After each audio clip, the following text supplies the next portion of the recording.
This is me like a minute before watching Pink Floyd The Wall.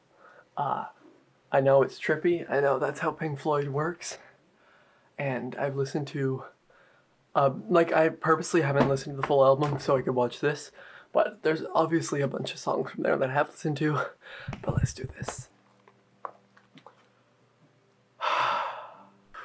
So, Pink Floyd The Wall, wow, okay, I knew it was going to be weird going in. I already knew that. That was just obvious. I've seen clips from it. I've seen weirdly, it's Another Brick in the Wall Part 2, but it's like the music video that's on Apple Music.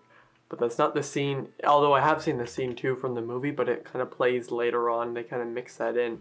So I knew it was going to be weird. And I mean, it's Pink Floyd, so they got some psychedelic shit back in the 70s where the album was 1979, this was 1982, I think. 1 or 2, I think it's 2. But what I didn't expect is how damn good this would be and how it really captured that feeling of loneliness and that spiral down into kind of, loneliness and that self-isolation, not like this year, not like 2020, but just this alone feeling, and that's what this film does so well. Of course, I mean, technically this has the greatest soundtrack of all time, because, I mean, come on.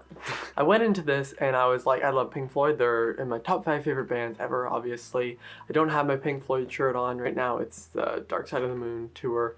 It's cool, but The Wall is probably my favorite album by them. I mean, it's really hard, but now watching this, I'm just like, wow. And they didn't have every song in it. Like one of the big ones they didn't have was Hey You, which is one of my favorites. But it was okay because there were a bunch of songs that were perfectly placed in here. My favorite kind of switch up, we'll say, would be Mother, because, well, like kind of not remix, but it's done differently than it is obviously on the album, where it's kind of slower and it plays like a line or two and then it kind of fades out.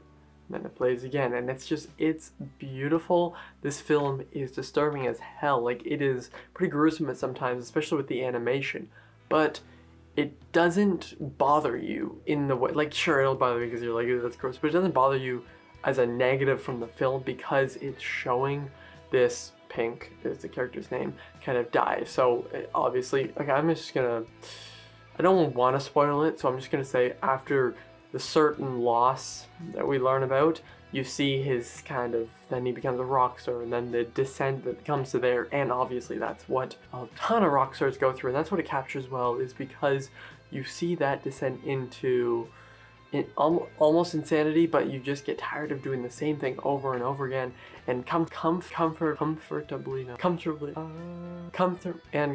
numb.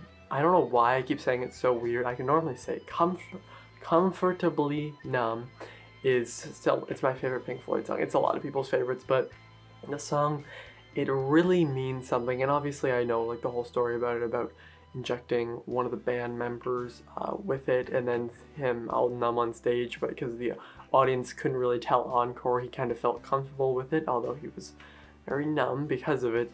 It's really interesting, and then in the context of the movie, again, won't spoil because I highly recommend it.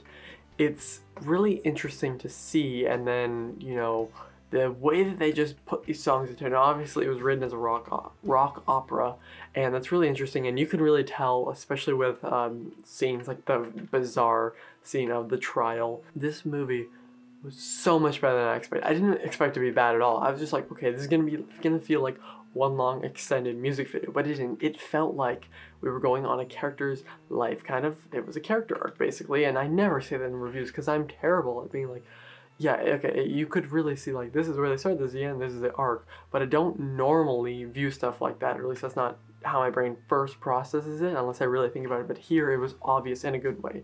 But going from this point to this point, here's a journey, and it kind of rock and stuff like that. It is a weirdly, oddly beautiful film, and the way it captures that feeling of loneliness and isolation, it kind of hit in some scenes especially, and then you have the wacky, absurd imagination of course of the whole teacher stuff with the Another Brick in the Wall. Another Brick in the Wall songs, I think mainly part 2, obviously.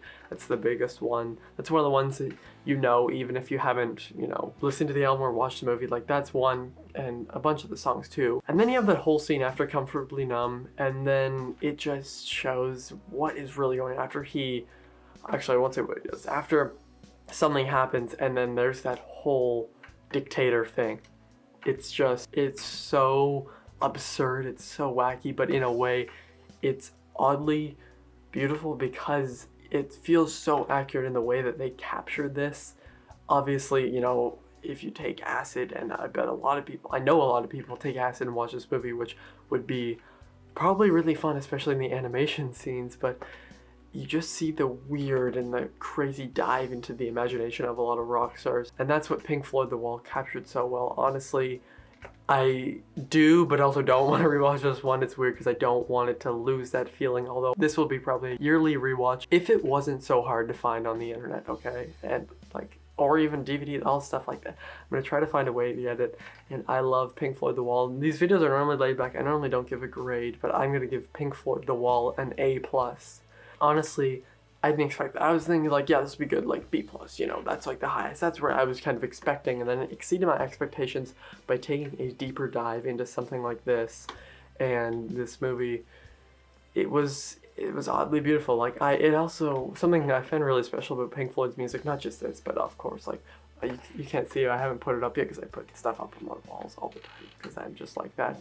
A lot of songs from Wish You Were Here, Dark Side of the Moon, like all their bigger albums, because some of their songs are like 20-something minutes, so I'm like, yeah, you know, maybe not. They're really just relaxing and they really calm me. Now, obviously, I think that's the point of a lot of them, but I find that really special. And while I was watching this movie, I'm like, some of this is really disturbing, but not in the whole scenes. I was like kind of getting a bit sleepy and relaxing, and I'm completely sober. So this movie, it just, if you're a fan of Pink Floyd, if you're a fan of rock, or if you just want to see something that's really, really damn good, definitely check out Pink Floyd The Wall. Listen to the album too. Like, I went into it not fully listening to the album on purpose because I wanted to see, oh, some of these new songs. Now, obviously, I listened to, like, I knew Another Brick in the Wall songs, so like, and like Comfortably Numb, Hey You, Young Lust, Run Like Hell, a lot like that. So there's like the main ones, but there were a few I left off because I wanted to see how they work here, and obviously not every single song is in it. But I'll just kind of end this big ramble here because normally these videos aren't that long, but just go watch this movie, and if you've seen it, tell me what you think in the comments down below, or do you want to watch it after watching this video? What's your favorite Pink Floyd song, or top 3, top 5, something like that, and I'll see you guys next time. Over and out.